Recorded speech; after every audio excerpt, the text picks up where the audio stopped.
We're live. We're live. Thanks be to God. Let's get the link here. We're gonna just share this. We're gonna share this. It's gonna be shared far and wide. Far and wide. It's good. I'm already getting laughs. Is You're that doing a your good job. phone making noise? Might be. Yep. Pretty sure It mine could is be. silent. So that's good. We are Here, I'll live. there, I'll tune in. Join us in the chat.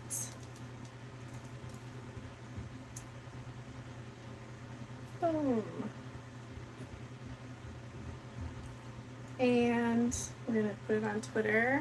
We've got 3 people in there. Say hello in the chat so we know you're there. Hey, it's Rhiannon. Sign in. Hi, Rhiannon.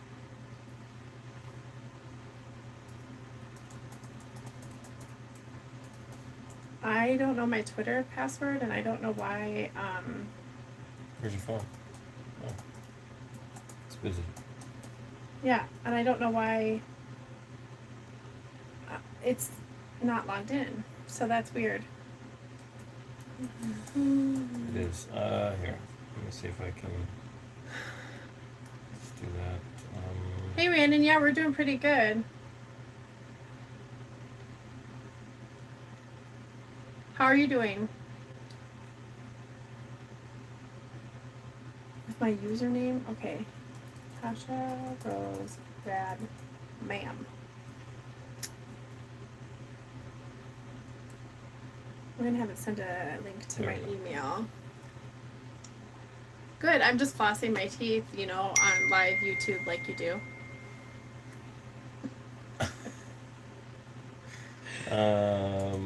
I just have to get into my Twitter here so I can share this. We're gonna talk about a few things. Things we've done, things we're doing, things we're going to do, and maybe a little bit of the state of the world. Yes, reset my password. Password reset. Sorry, this is taking a second. So.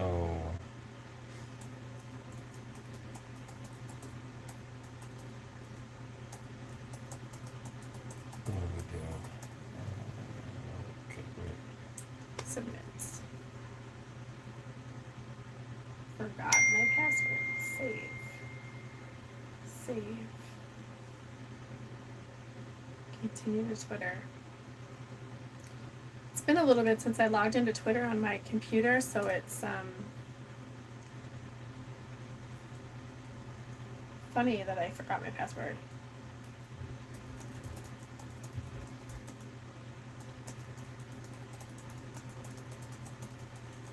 In the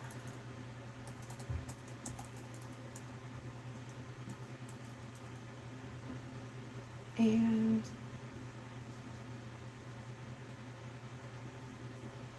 tweet. And I'm going to click this tweet. And then I'm going to send this tweet in a chat really quick. We're getting there. We're getting there. We're getting there.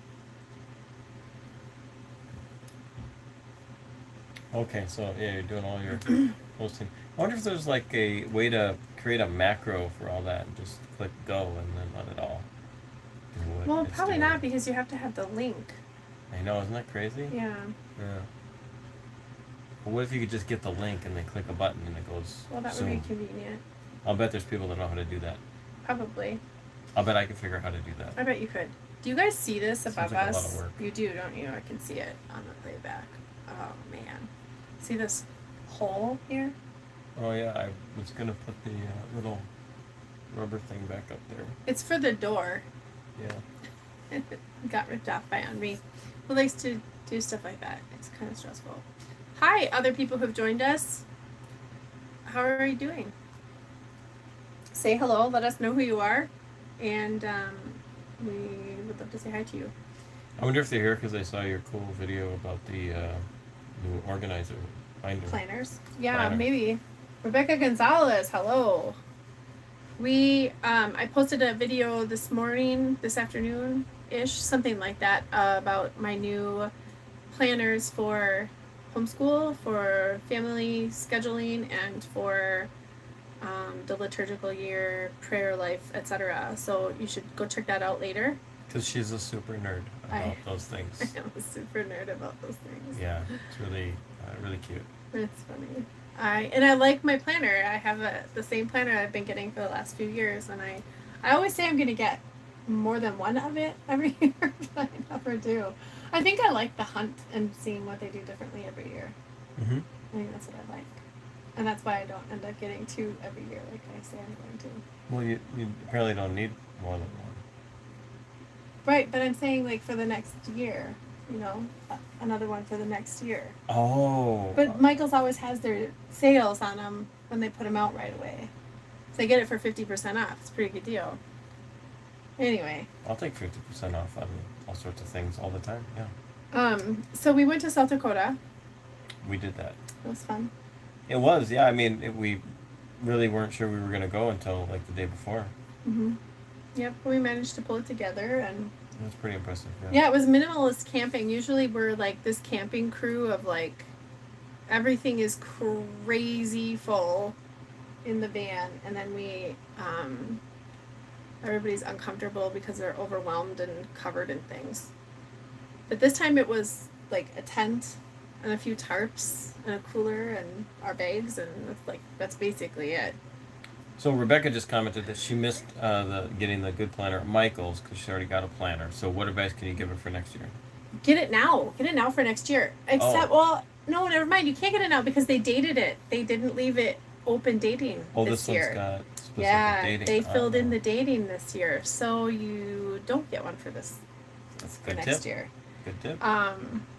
So, but what about for next year then? But so Rebecca, what planner did you get? Because can you return it? Because that's what I would do. So I bought last year. Except you would have already. Didn't you already write something in there?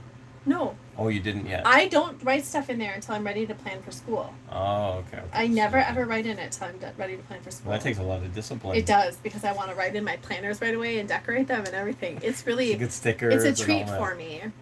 Simple plan from Mardell. Yeah, I don't think that's returnable, is it? Because those are customized, aren't they? I don't know a whole bunch about that one. And you wrote in some few. See, it's so hard not to. It's hard to wait. I get so excited to plan lessons for school. It's fun. I like organizing. Which is what makes camping, work most of the time, is the organizational skills that Tasha has to get that ready. Yeah. That's like, I sound like Cecilia right now. Yeah. Cecilia says yeah a lot. She does. She's very agreeable. Yes. She's pretty agreeable. Yeah. Yep. Yeah. She doesn't know how to say no yet, but she does get sad when she's told no. Yes. She cried at me yesterday. And It's I told her funny. no. Yeah. That's just a normal thing. There you go. Kids do. They learn that. We're busy. We're busy. We're live on YouTube right now, and you need to go back downstairs. Thank you. You can't ask us anything right now. Okay. So we went on a trip to South Dakota. We did. We went to. We didn't use a planner for it, We but didn't. we had some lists. But I did plan. I had lists. Yep. I'm good with lists. We drove. We went. What time did we leave? We were out the door by like 4:30. 4:30.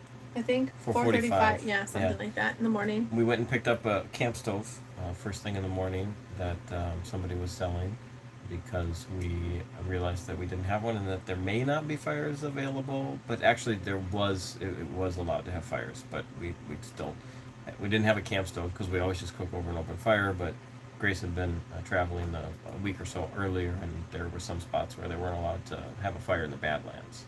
So, anyways, we were worried about that. So we got a little camp stove, and that actually worked. It was actually pretty nice. I liked it. I liked cooking instead of hunching over. I cooked at a table rather than hunching over a fire, which gets really hot. And I mean, I like cooking over a fire, but it's also, if I could cook on the camp stove, I want to cook on the camp stove. When we did it, yeah, and I mean, I actually had never really spent much time with a camp stove.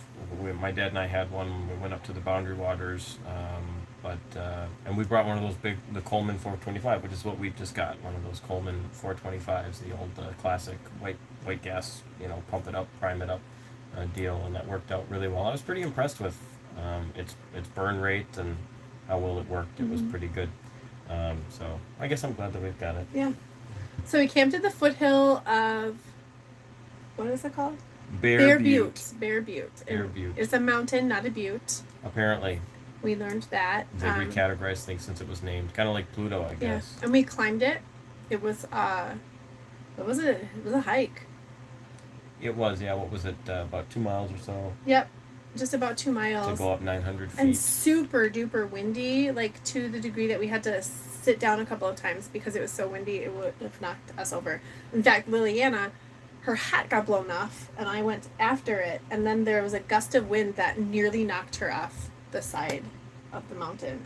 And you guys were way far ahead. You couldn't hear me yelling or anything. And I grabbed her right as she was like at the edge. I was just like, oh dear Lord, I can't. Yeah, there was a lot of hand holding. Yep. And it went really well. Henri did great. He went all the way up the mountain and then halfway back down. So we were really impressed with him, certainly. But yeah, everybody else did great too, except Cecilia. We didn't leave him halfway down. Travis for him. he got to hop on my back. So Cecilia was on my back the whole time, and then I was holding Henri's hand more or less most of the time.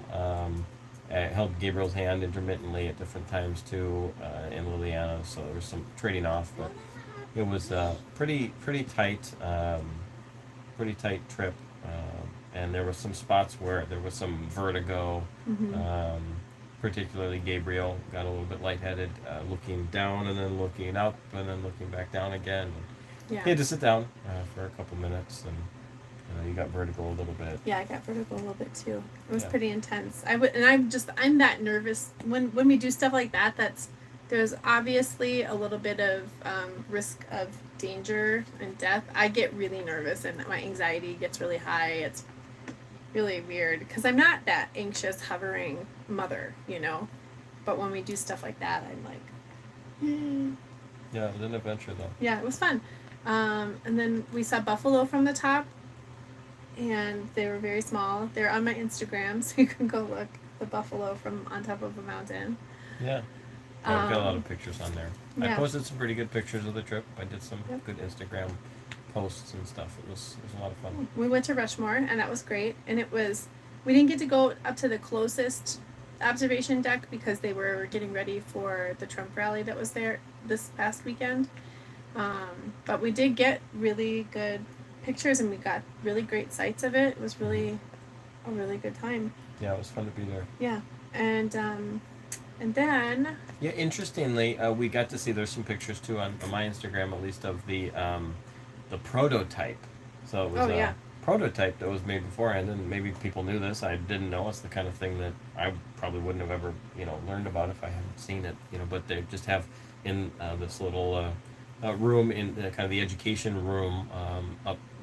Once you go up some stairs and stuff into the monument, or towards the monument, closer to it, you get to see that they've got like a prototype that was built inside. And actually there was a lot more. Like there was a whole suit jacket that was supposed to be on Washington, and there was a lot more detail there than what actually ended up being completed. So it was left unfinished. Yeah. So the scale model, if you've never seen it, it's really cool, and I've got pictures of it too. And it to me they look like a gang of like really cool guys. Like they're just standing there like close together, like maybe they're defending something like liberty or something like that. Maybe something That's like that. really, I mean, it really kind of reminds me now of seeing all of the people who are rallying around like Saint Junipero Serra statues and Saint Louis King of France statues and defending, and people who are going to churches and defending churches, etc. in these crazy times. So that's kind of what it is emblematic of to me right now. And then let's see, we did not beat the weather back, and we ended up with a soaking wet tent that day. Oh yeah, that was so we just camped 2 nights. So the first Yeah. night everything was fine and dry. It was a great Yeah. day, and we weren't expecting any rain the whole trip actually.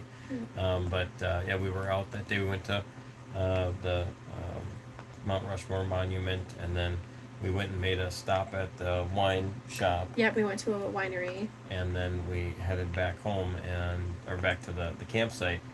But we didn't make it before the rain, so everything got pretty soaked. Pretty soaked, and everybody slept in the van that night. Yeah. So it was So that it was was fun. stressful, like because pretty much everything was wet. So it was like, okay, well, we're not going to do anything except we did still have some dry stuff. Not absolutely everything got completely soaked. We hadn't put up tarp over the tent or anything because we just Right. weren't expecting anything. So we just didn't take those precautions, and it was not a good idea. So It was fun though. I mean, we slept in the Noted. van, and it made things a lot easier to clean up the next morning. I think Mhm. because most everything was already, taken apart, except we left the tent out to dry out after the rain passed. So I would say it was probably our most successful camping trip yet. Yeah. Oh. We stopped home, or we on the way home we stopped in Wall. Finally got my Wall Drug bumper sticker. Was well worth it. Yeah, we ate lunch at Wall Drug, and what else did we do there? I got down on one knee, You did gave her the ring. Got the ring. for our church wedding. We're Church getting wedding. married in the church. Coming We'll up talk about that in a few minutes. 2 weeks, Yeah. 16 weeks. days now? 15 and a half. 15 and a half, okay. 15 and a half days. Getting there.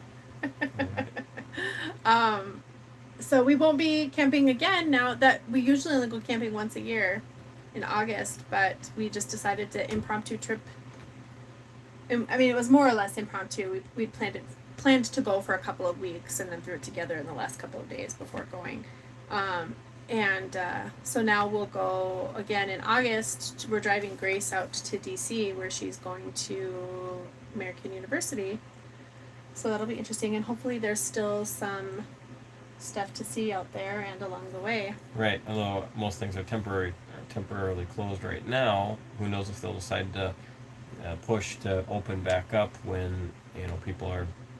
I don't know. I mean, there's travel still through the end of the summer, so they might try and capture some of that tourist business towards the end of the summer. But who knows?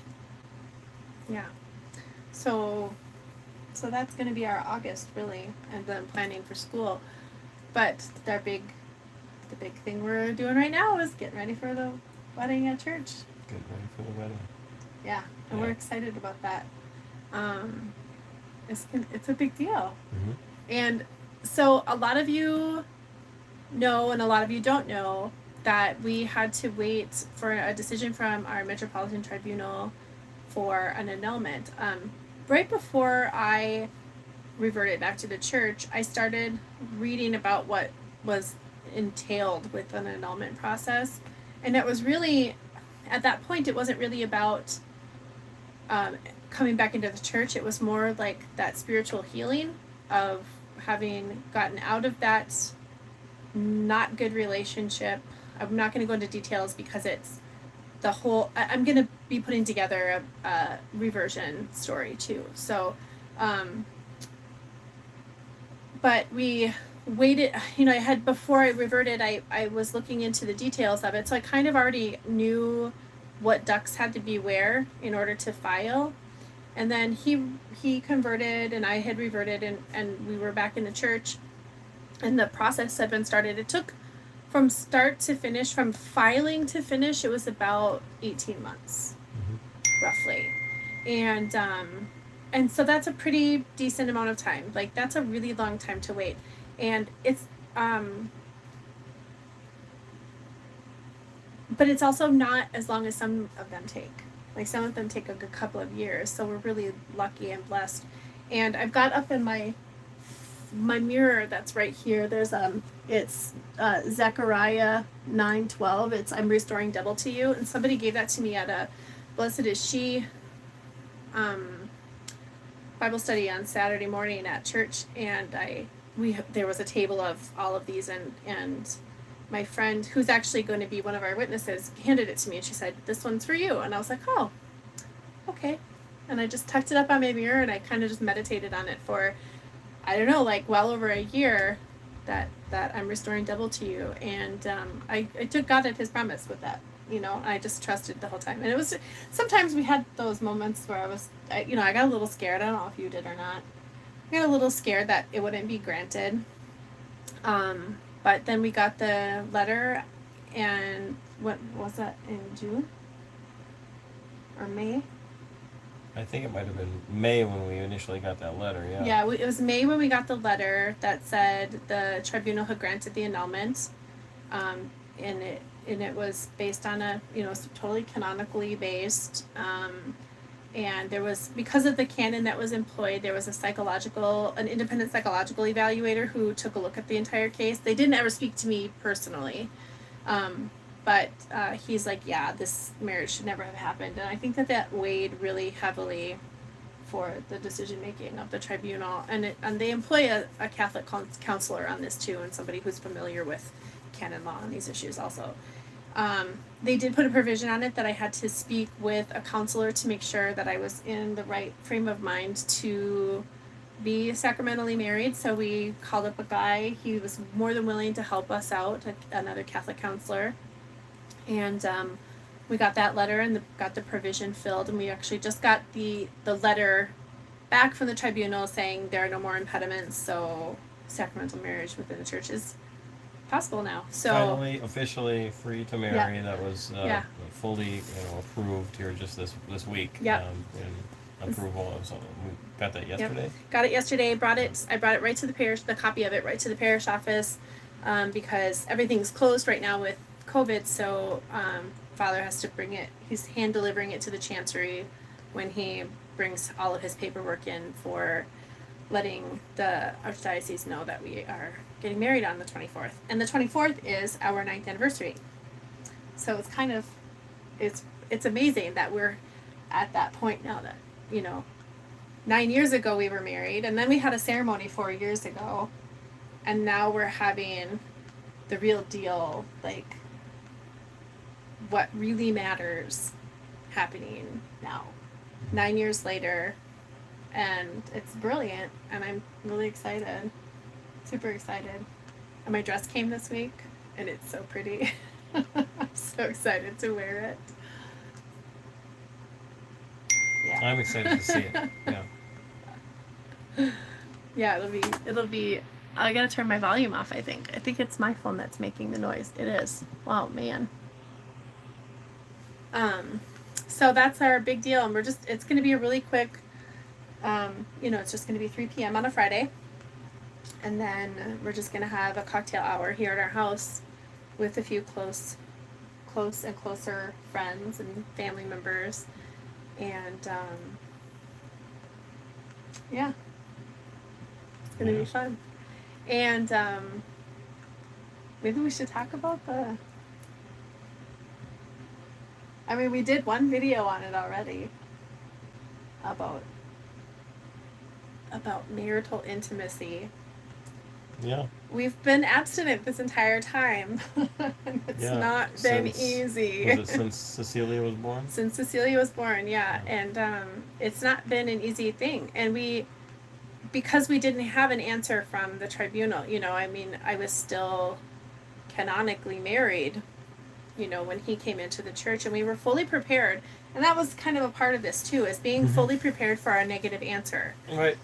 And, you know, that being the answer, and being okay with it, and being willing to live as brother and sister for the rest of our lives. And we were really prepared for that.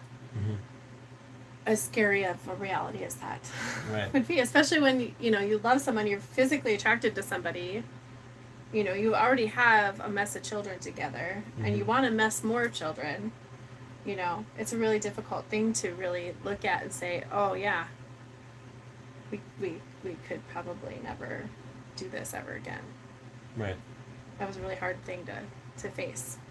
Yeah, but I mean that's you know, I mean it's part of faith, and obviously, I mean if you look at kind of like what are the chances and that kind of a thing, I mean, which I do all the time. I mean, practically speaking, it wasn't a high likelihood, but still, I mean, we had to, you know, face the fact that it was a potential outcome, and it's been difficult, but we've just been trying to move forward with faith. But yeah, it's been I think a real important lesson. I mean, I think that that practice of chastity has been really beneficial for me. It's something that really never in my life have I been challenged um, to try to live in that way. To really live chastely and to be observant of that. It wasn't a part of my upbringing and culture, especially in a fairly non-Christian upbringing that I had, and so that's really important to get the opportunity to have. I mean, this is we talk about this a lot, like some rules, some expectations, some standards for living, and I mean that practice of chastity is not something that is supposed to be absent in a married life either. Right. I mean that chastity and that observance is really important to be um, uh, properly, in union. Yeah. And Is ordered. Yes, an ordered union is definitely really important, and so I can be grateful that I've had the opportunity to do that, and I know that for me it's had a huge impact. Mm-hmm. And I don't know, how much of an impact it's had for you. I think we've kind of talked about how it's maybe been less important for you than it has been for my spiritual development. You can't knock on the door right now. Less important for you necessarily than it has been for my spiritual development, just because the general differences in Right. male and female appetites Right. and things like that. Going back to the garden and all of it, but Mm-hmm. certainly, certainly not been easy for you either. Yeah, it's definitely not been easy for me either, but yeah, I wouldn't say I had as difficult a time of it as you did. And I mean, that's not to say that there weren't confessions made, you know, about being less than chaste, even while observing abstinence, because there were times, just a little too kissy, or just looking longingly, when you shouldn't be, and that kind of thing. But The examination of conscience questions refer to lustful kissing, lustful touching, that lustfulness. yeah, And it's a tricky term necessarily, because what is it? How exactly is it identified, and what's the purpose and the motivation behind it is really what that comes from. But still, I mean, right, when it comes to living as brother and sister, there's a fairly clear understanding of where that should be, and right, it's a high bar, but certainly the opportunity to observe abstinence and practice a discipline of that magnitude and order has meant a lot in a lot of different areas of my spiritual growth, and as well as just day-to-day life, for meeting other requirements, expectations, and disciplines. right. And I think that between the two of us, it's also caused a lot more closeness too. I would say that in 9 years of marriage, we're closer than we've ever been. Right. And I don't think that that's necessarily exclusively because of practice abstinence. Oh, no, not at all. I think it's got a lot to do with the shared faith that we have, and renewing that. I mean, we do prayers regularly. We'll say prayers together at night, even after the kids go to bed, after we do our family night prayers and things like that. I sometimes fall asleep. We Heavens. talk, right, and when we talk around these, how our faith informs our world outlook and worldviews on everything too, and that can be really helpful, and it's all part of that, and that really has helped our closeness a lot. Yeah, absolutely. Gabriel, you must stop knocking on the door and go back downstairs, please, like you know you're supposed to be doing. Nope, you're being disobedient right now. And we are busy, and we are live on YouTube, so you're being disobedient for all of YouTube right now. Thank you, and goodbye. You can address it with Gracie. She's down there helping you guys. This is real. I mean, they're not being very nice to each other tonight. Go downstairs.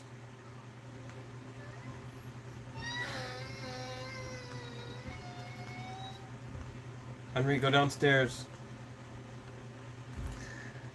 Our children. Oh, there's Jacinta and Dr. Brony. Hi, guys. Didn't see you pop in. Glad that you're here.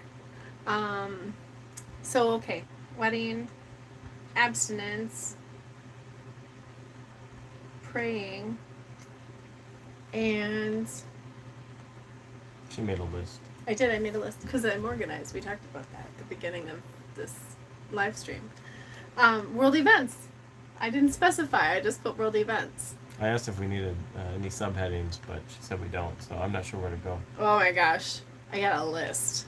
Uh, It's up in here. Okay, so well, I think one big thing that's been a huge topic for the last few weeks is the occupied protest zone in Seattle. yeah, Chop.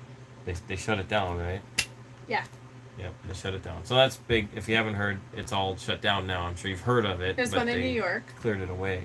Oh, but they sprung up a new one in New York. Yeah, there's one in New York.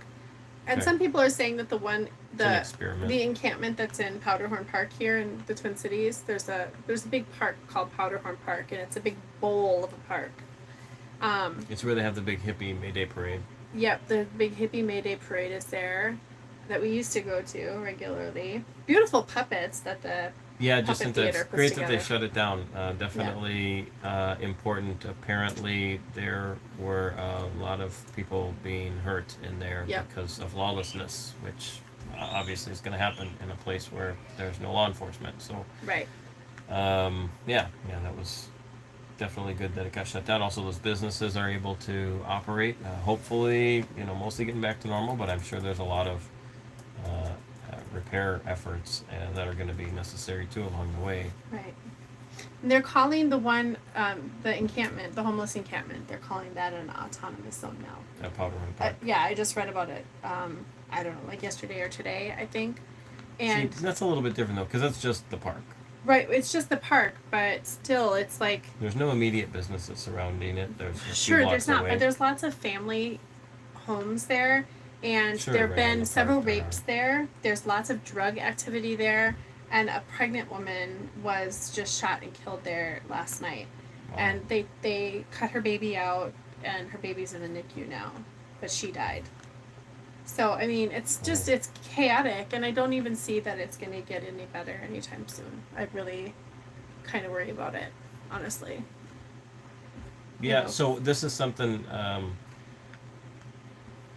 Yeah, Murder rates per capita in their tiny Chaz zones are way higher. Yeah, they are. I think Steven Crowder was saying something about like they have the highest murder rate. If we take them seriously, right? They have the highest murder rate of any country in the world. Yeah. Per capita. and it's like so many times And it's higher. the most dangerous place for Black people in the entire Specifically world. for Black people, yeah.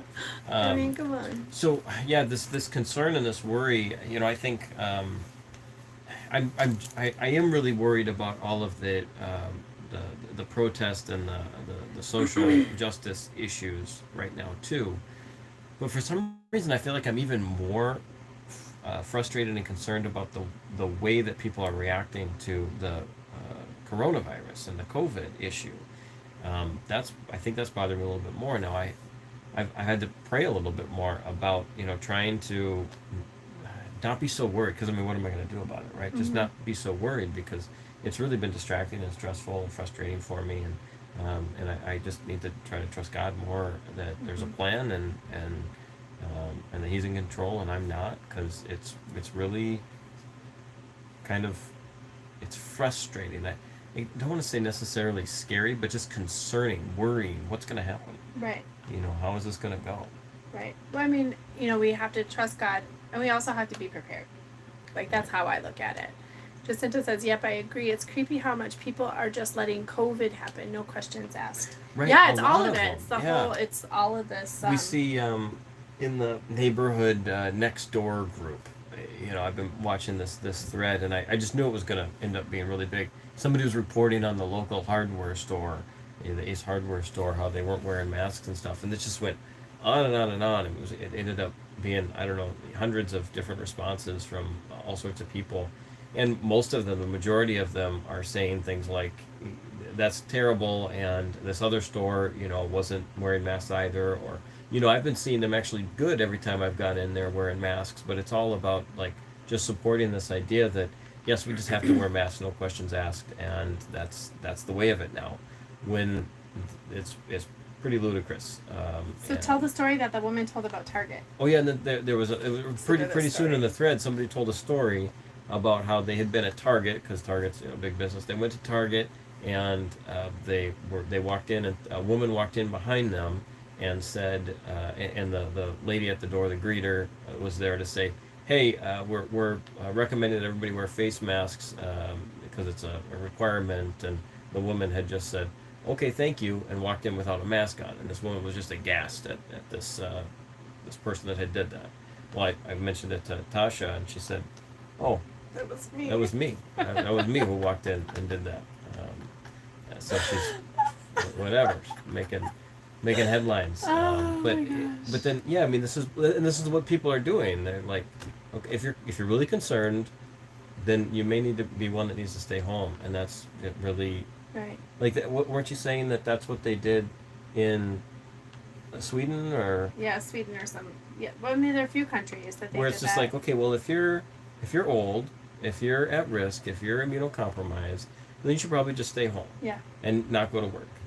But everybody else that needs to go to work should be going to work, and the Right. economy doesn't need to shut down for Right. this thing. And that was what they did. That was the approach that they took, rather Right. than trying to make everybody, bend over backwards to support this thing that really is a complete overreaction, and then telling people to wear cloth masks that aren't medically effective for anything. They're shown to block maybe some um, uh, bacterial germs, not virological Right. germs. So that's something Or they're dust masks. They're not virus masks. We don't have hazmat suits that we can walk around Right. with. We've all seen these videos or memes going around of like lab techs or whatever coughing into petri dishes, wearing a cloth mask and wearing an N95 mask, and then no mask, and they've got bacterial growth. And I'm like, yeah, you've got bacterial growth, but you're not telling us anything about viruses at all Right. by coughing onto these and letting the bacteria grow on your petri dish. That's not how that works. Right. What was I going to say? Oh, so one thing, I put a quest on my Twitter today. And I'll read it to you guys because this is how it is. This is what I'm noticing when I go out. So I said, I have a quest for you, and I've got a gif of Michael Scott that says, may God guide you in your quest. Next time you're out in public, make eye contact with people, smile at them, and try to note how many make eye contact with you. Try to also note how many are masked and their propensity to make eye contact and return a masked smile. Do this masked or not. I don't really care if you wear a mask or not. Do it masked or not. Also, if you're even more unabashed, sing in public. Sing to the store music, to the music in your head, or whatever. Just sing. Say bless you to sneezers. Note what happens after every single one of these kind of interactions. And I go on to say, we are being slow boiled still. The masks are disconnecting us from human interaction. Social distance is psychological torture. Read the story. There's a short story, and I read it in college, and it has always stuck with me. And it's a dystopian story. It's called The Ones Who Walk Away from Omelas.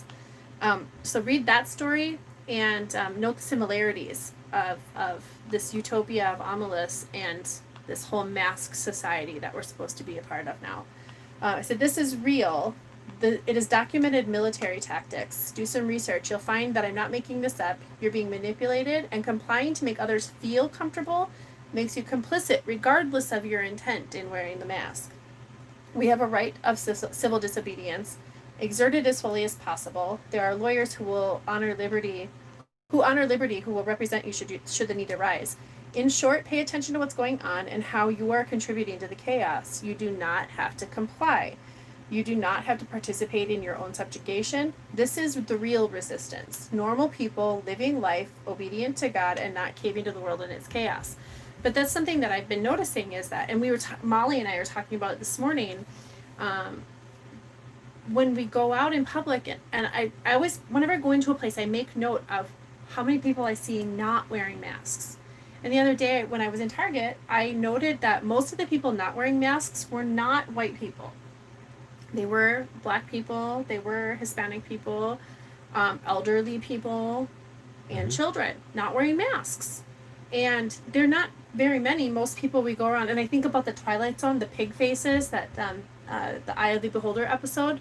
If you've never seen that, you need to go and watch that episode, and I think it's available on YouTube, either the old version or the new version.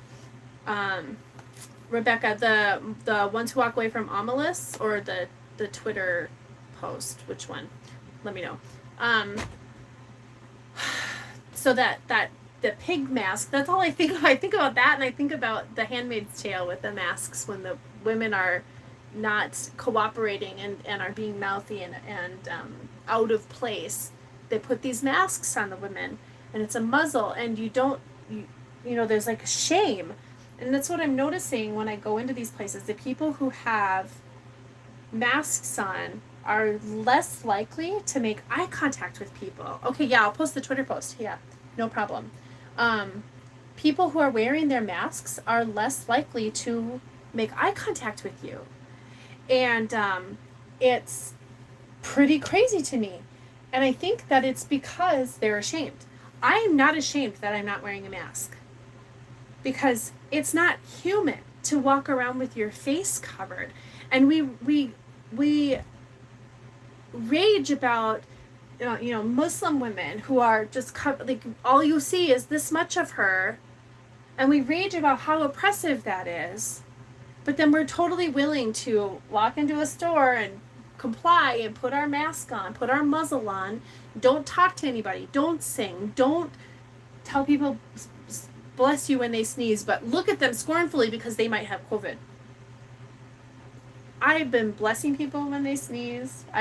When I'm in the stores and such, I smile at people. And I don't usually smile at people. I'm not friendly in public. And I'm not friendly in public on purpose, generally. It's just defensive tactics, you know. But I've been smiling at people and making sure that people see my face, because this is social connection. Is seeing people, and it's inhumane. It is inhumane, right, to be treating people this way. Well, Rebecca, you just mentioned that the masks are scary to your baby. Well, because babies identify right. the visual. I mean, that's really huge, and people still operate the same way. Like there's an identification of a face that happens, and it's human to connect with others. Hey, we have a face, you know. Yeah. And I mean, it is part of the reason why there is some truth to the idea of racism too, because right. You see a difference there too. Right. And you know, things that are different are inherently and animalogically a potential warning sign. Well, they're different, right. So there's something different, so it's potentially unsafe in some way. Now, of course, we're higher level beings. We're not just, you know, animals that are reacting to that base level instinct, but it's there. Right. Same thing. Like if we don't get to see people's faces, then all of a sudden there's a disconnect, and it dehumanizes. And this is just more of the dehumanization mm-hmm. of culture, and where people don't matter, lives don't matter at all. Right. We can say that lives matter, whatever children. Color lives matter, whatever kind of lives matter, all we want. But when we're behaving like, you know, we're behaving like our faces don't matter, and looking and identifying with other people doesn't matter. We're looking at not caring about when, you know, black men kill other black men only when white cops kill black men, or when we're looking at babies, you know, being killed by the millions in abortions, but we don't. But we say that lives matter when actually the majority of those that are killed are black babies in abortions. I mean, none of that makes any sense, and it's all a dehumanization right. and a devaluing of life. Right, because we're disconnected. It's all about disconnect, because first you have to disconnect, and then you are able to dehumanize. Sure. You know, and we witnessed this with like the transgender movement too. Mm-hmm. You know, as that snowball went down the hill, there was more and more dehumanizing of women by calling us things like menstruators and uterus havers and breeders and chest feeding. Like men and women both have chests. Men and women both have breasts. And babies breastfeed. You know, uteruses grow babies, and only women have uteruses. Mm-hmm. You know, as soon as you can narrow people down like that, that's when you can dehumanize, and you can otherize and categorize them as not part of what is appropriate. And that's what the whole theme of the Twilight Zone episode is conformity. Right. If you conform, you're human. If you don't conform, we are allowed to spit at you, we're allowed to kick you, we're allowed to hit you, we're allowed to kill you. You know, I mean, that's what's happening now too with all of this Marxist movement of BLM. They're starting to attack the churches now too. Right. You know, they're turning it around on us and calling Catholics terrorists. And we're like, no, we're just standing here defending our church and defending our icons and our statues and praying a rosary, and you're the one who's spitting at me. Right. I'm not doing anything to you. You know? So it's all about the disconnecting us from one another. And if people aren't able to connect everything that's going on with this neo-Marxist movement and the masks, if they can't connect those things, I don't know how to help them, honestly. And I'm not going to wear a mask to make somebody else feel comfortable. Right. Because that's not my job. Yeah. And all I'm doing is contributing to my own subjugation to this new social dystopian fiction novel that we're living in all of a sudden. Mm-hmm. So that's what I have to say about all of that. Yeah. Yeah, and I mean it's a concern about like how many people are just going to continue going along with it, and how many more, because you know this reporting of, oh, this business is not, you know, complying with the masks or whatever, it has the ability to continue to economically cripple businesses. Right. And that's really my concern, is the economy, and everything's been great for years. Mm-hmm. Huge recovery over the last decade. A huge recovery in the last decade. And it's been really impressive. And now all of a sudden we're like, I mean still strong and still doing, you know, well overall when you look at the numbers and everything, but still really horrible unemployment that's come about. And really, who's it impacted the most? Well, it's the minority and the underserved, the lower economic communities, where those are impacted first. Those jobs are the first to get cut because they can't just work from home. Those, you know, service positions and everything like that, they can't. They don't have the remote options, and so it's crippled them primarily with all of this. And then you look even further at the riots and everything, and, you know, burning down these stores. It's the people that work in those stores. The companies are going to be okay. Target's going to be okay, and even AutoZone. I mean, they've got lots of stores in different areas, but the people that worked at those stores, who, you know, in the community or whatever, they can't go back to work. Right. And then they don't have somewhere to shop. They can't get their groceries. Right. Public transit's down in a lot of places still. It's not down here anymore. Yeah. It's free here right now, though. I don't think that's true. It is true. Where'd you see that? Yep, I read about it the other day, and I heard somebody else talk about it too. Because it doesn't say that. Yeah, it's free right now. They're not advertising that it's free. No, they're not advertising that it's free. No, well, they're not advertising it. They'll still take your money if you don't know better. Okay. Well, that's fine. Pro tip.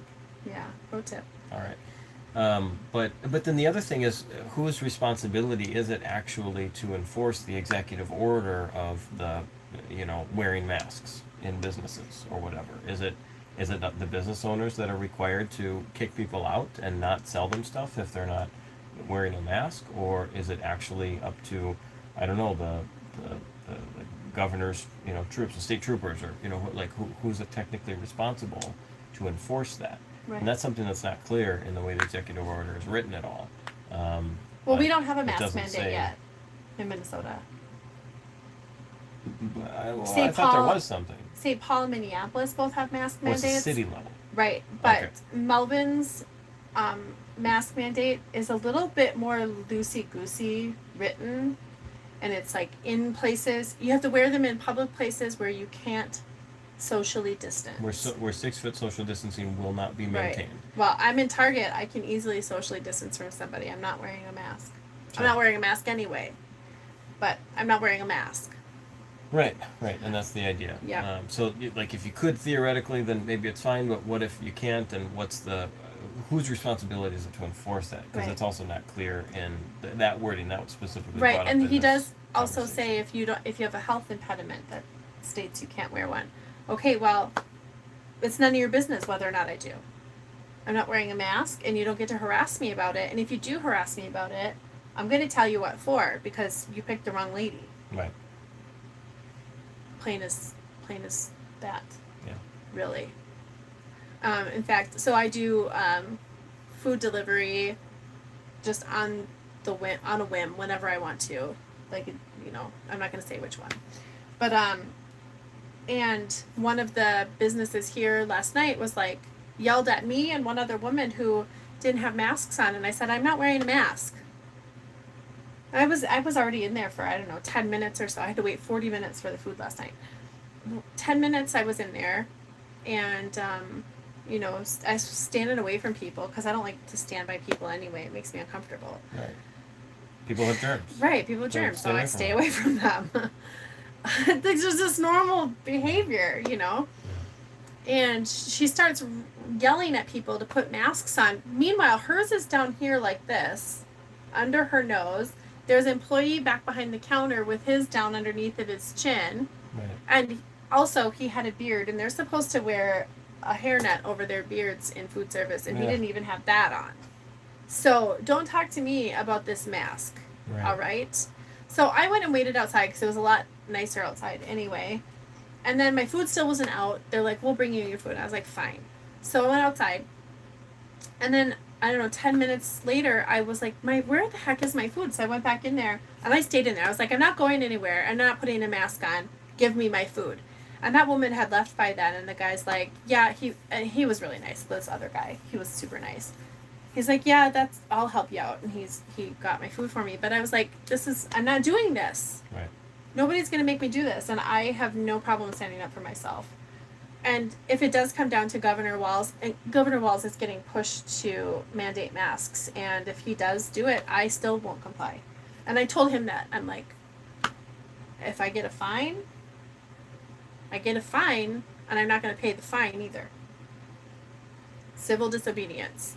I won't pay a fine, and I won't wear a mask. And there are lawyers left and right who are like, if you need a lawyer, I will represent people on this mask issue for free. So I'm not even worried about it. It's not anybody's business whether or not I'm wearing a mask or what my reason is. Good. That's how I feel. Do we have any other world issues? Does anybody else have any questions? You always have questions. But I don't know anything else about what's going on in the world. I've actually kind of more or less left Facebook. I've popped in there a few times just to drop important things in my feed. But I've been more or less off of Facebook and trying to limit how much news I'm taking in, because I was getting really high anxiety over... Stop, Gabriel, please leave. Getting high anxiety over how much news I was reading and watching, so I kind of tempered that. I'm on Twitter a lot, but I was always on Twitter a lot. Yeah. But now I've eliminated Facebook, so I'm sleeping a lot better. That's good. But okay, so if nobody has any questions, we should probably wrap this up. Yeah. We'll try to start doing a few more videos here because summer is about in the halfway point, and that's about when I start doing videos again for the fall. Oh, talk about sleep deprivation in parents. Haha.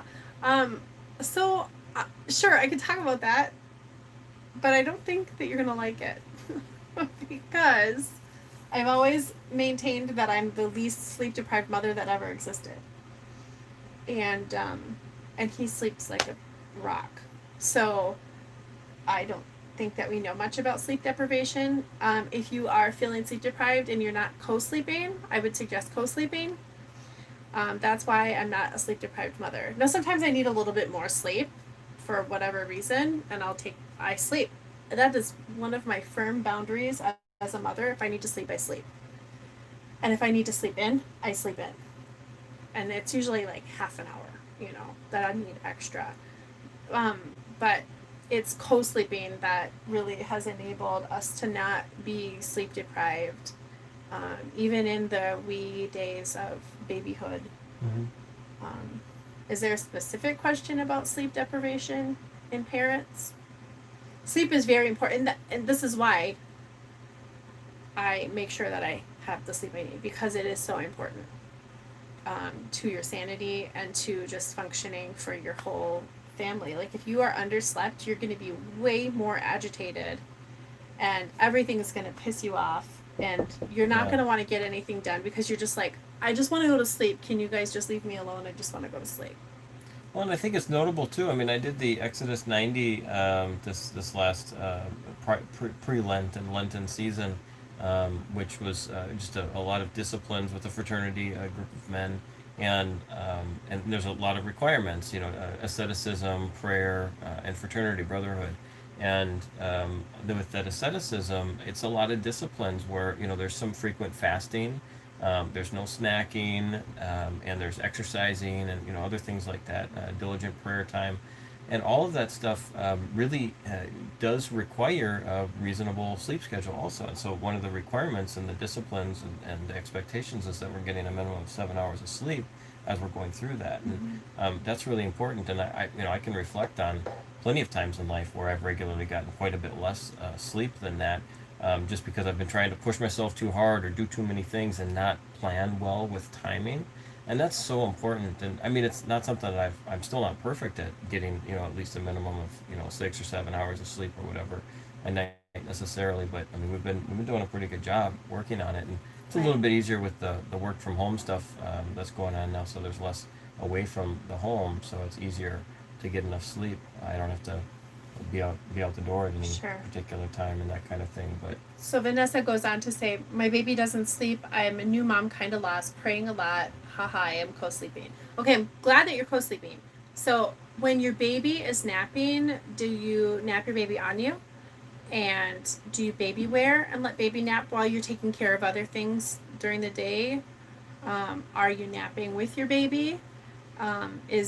Are you co-sleeping right there in the bed, or are you using a sidecar co-sleeper? So these are kind of questions that I end up thinking of when it's a new mom who is co-sleeping and struggling a little bit. If it's your first baby, you're probably losing a little sleep because you're brand new at it. And you're going to be a little bit more worried than, say, a mom of 7. I'm not worried about rolling over my baby, and I'm not worried about smothering my baby with my breast when I roll over to feed her. And she's big enough now that she'll just find it in the night herself, and I don't have to do anything. So really just kind of try to look at, and whether or not you've got help during the day too. If your baby's still young enough that you really should just be in bed with her all the time and sleeping with her and nursing her and having people feed you, then that's what you should be doing. I don't really get out of bed for 2 weeks after I have a baby, and everybody does everything. I don't do anything for 2 weeks so that I can establish good sleep with my baby, so that I can establish breastfeeding, so that I can heal, especially after Cecilia. She came out sideways, and that was the hardest recovery I've ever had, having a baby. So it's a matter of giving yourself time, and the people around you giving you time to recover and grow into being a mom too.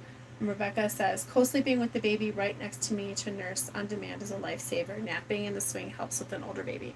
Yeah, we've never used a swing. I usually just, babies will sleep on me. If they're in a carrier, if I'm just like, okay, fine, I'm nap trapped, that's fine. I'll just play on Pinterest or argue with somebody on Twitter, while my baby's sleeping on me.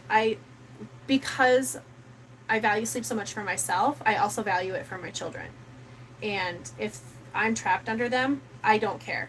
Like, I really don't care. And if there's something else that needs to get done, I'm like, all right, well, it's going to have to wait. That's just how I am with it. Sometimes like Cecilia's just now, she's 15 months. And she's just now letting me put her down when she's sleeping, when she's napping.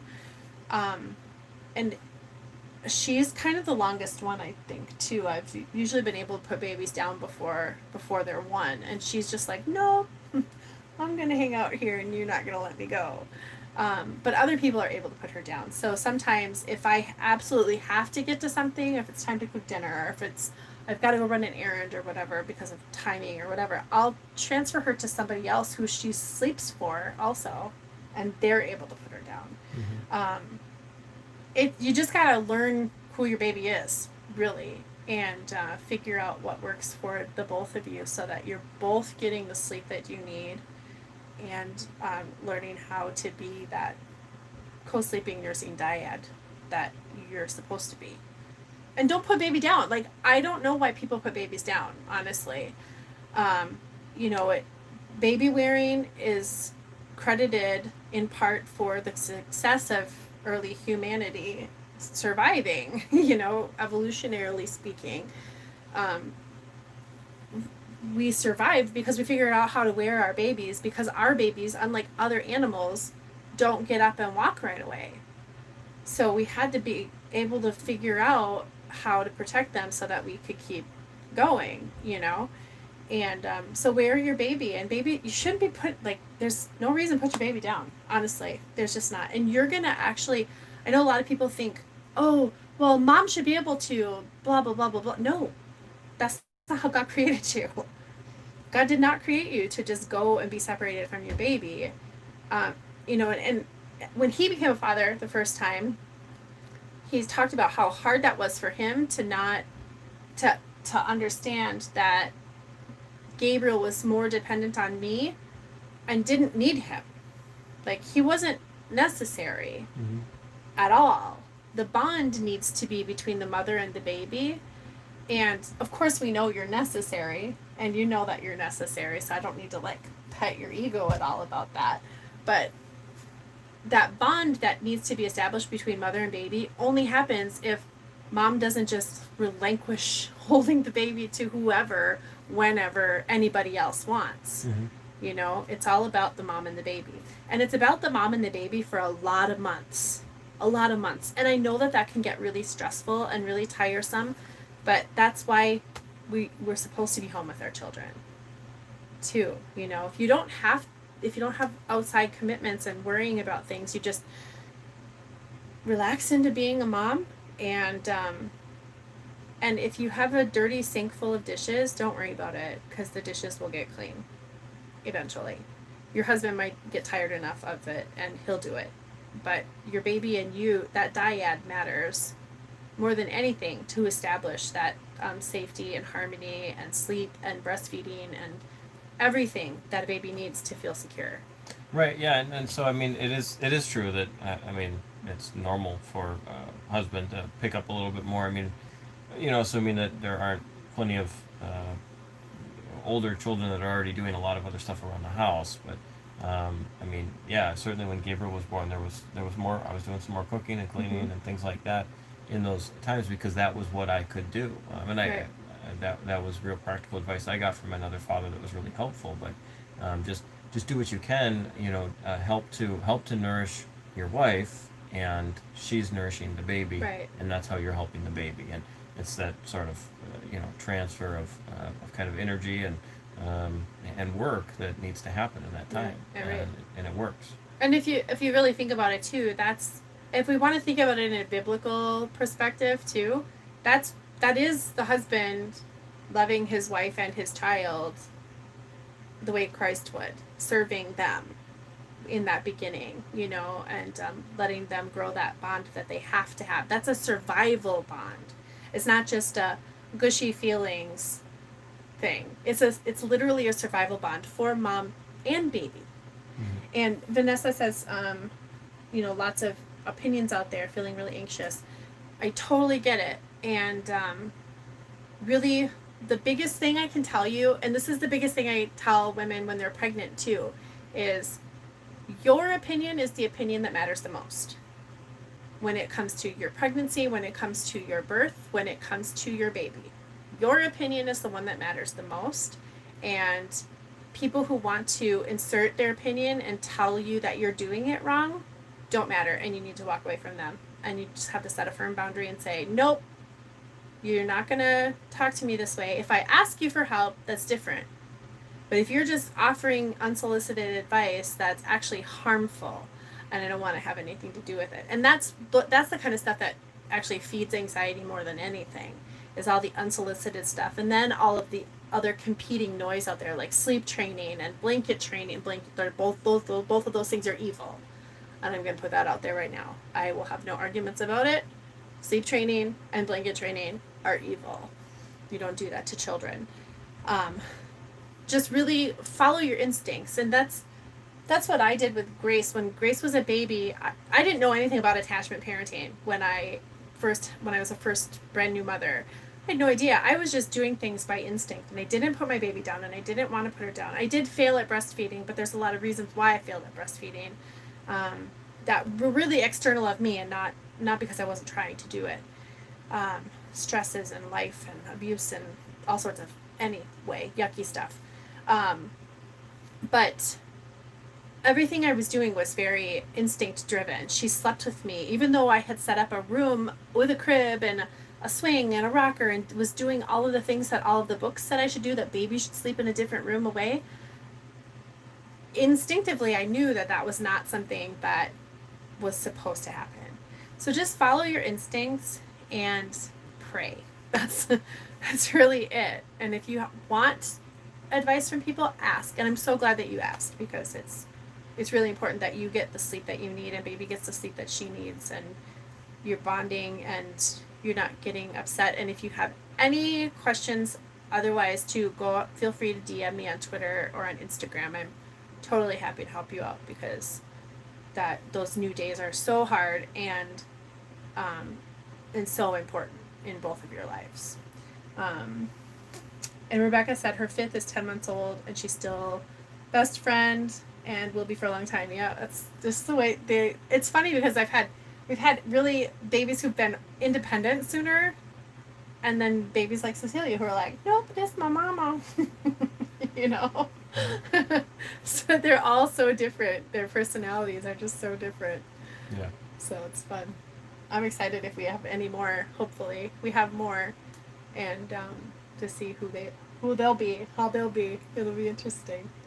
Well, good bonus question. That was a good talk about raising babies. Yeah. Good conversation. Yeah, absolutely. But we should wrap this up, because we are over an hour now.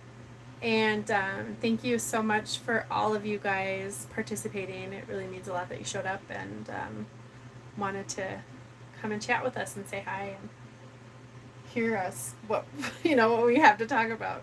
Yeah, it's fun. All right. Well, thank you all. God bless you all. And we'll see you guys probably next week. I'll probably try to throw something up again next week. So, and maybe another live stream. Okay, that's the plan. Yeah, we'll see you guys. Take care. God bless you. Bye.